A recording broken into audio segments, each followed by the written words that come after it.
MGUS is a very prevalent entity with a low risk of progression to a symptomatic disease, especially multiple myeloma.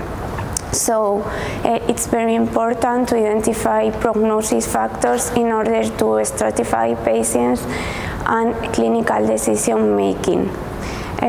Recently, a pro-inflammatory environment of the bone marrow has been described to contribute to the progression of MGUS.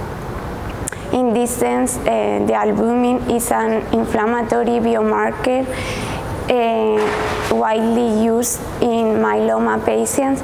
However, its role has not been explored in patients with MGUS. So for this reason, we decided to design a retrospective study to analyze the prevalence of hypoalbuminemia in MGUS patients at diagnosis, their baseline characteristics, and also its impact on the risk of progression. Hypoalbuminemia, defined as 3.5 grams per deciliter or less, was present in 8% of patients at diagnosis and was more frequent in older patients, men, and IgA isotype. In addition, these patients presented lower hemoglobin levels and higher creatinine values.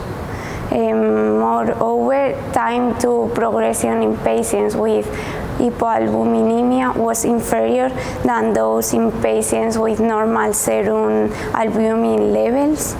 And we also observed that time to progression in patients with hypoalbuminemia and high intermediate risk of the Mayo Clinic model was comparable to those of patients with high risk.